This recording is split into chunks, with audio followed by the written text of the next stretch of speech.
by meaning in itself, he uses his work to make a living. Certainly yes. That is dignified, sensible, and necessary. Yes, but that is not quite enough to make one happy if one spends 8 hours a day in something which in itself has no meaning and interest except that one gains money from it. Well, by meaning and interest in work, maybe I'm pressing this unnecessarily hard. What specifically do you mean? When a man works at a factory with a monkey wrench, let us say, what meaning, what deeper meaning are you looking for? Well, there is a creative pleasure which, for instance, the artisan in the Middle Ages or in a country like Mexico still today has, namely the pleasure of creating something. Now you find quite a few skilled workers who still have that pleasure. Maybe in a steel mill, maybe a worker who works with a complicated machine. He has a sense that he's creating something.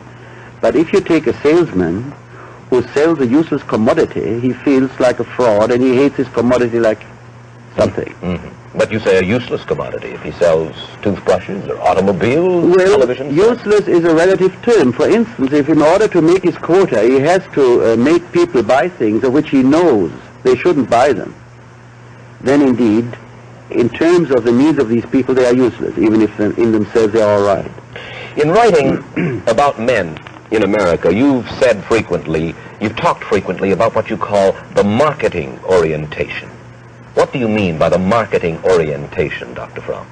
I mean by that our main way of relating ourselves to others is like things relate themselves to things on the market. We want to exchange our own personality, or as one says sometimes, our personality package, for something. Now, this is not so true for the manual worker. The manual worker does not have to sell his personality. He doesn't have to sell his smile.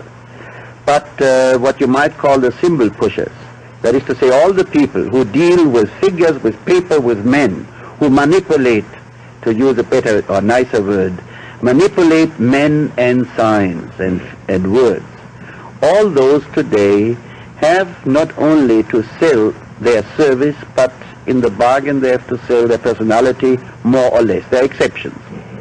So his sense of his own value must therefore depend upon what the market, in a sense, is willing to pay for him. Exactly. Just as a handbag which cannot be sold because there is not enough demand is economically speaking useless. And if the handbag could think, it would have a terrific inferiority feeling, because not having been bought, it would feel useless. So does a man who considers himself as a thing, and if he's not successful to sell himself, he feels he is a failure. I think if you would ask people what their concept of heaven is, and if they were honest, they would say it's a kind of big department store with new things every week and enough money to buy everything new.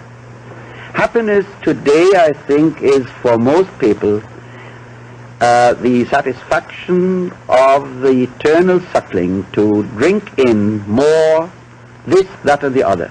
And what should happiness be? Happiness should be something which results from the creative, genuine, intense relatedness, awareness, responsiveness to everything in life, to man, to nature. Happiness does not exclude sadness.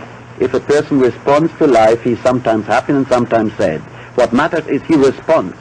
Our social relationships are relatively shallow. We are actually afraid to be intimate with people.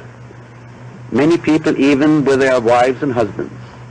And we substitute, or we rather hide this fear of real intimacy by a superficial kind of friendliness, which is quite nice, but nevertheless very shallow. But I think there is another answer to your question, which I should like to give. Actually, if you take the average American, and studies have shown that, he is really concerned only with private affairs, that is to say, with his health, his money, and family affairs. He is not concerned with his society. He talks about it. But, you know, if one speaks of being concerned, I mean something about which one loses one's sleep sometimes. Mm-hmm. And the average American never loses his sleep about affairs which relate to his society and to our whole country. That is to say, I mean, he has separated his private life from his existence as a member of his society and leaves that to the specialists in the government to take care of.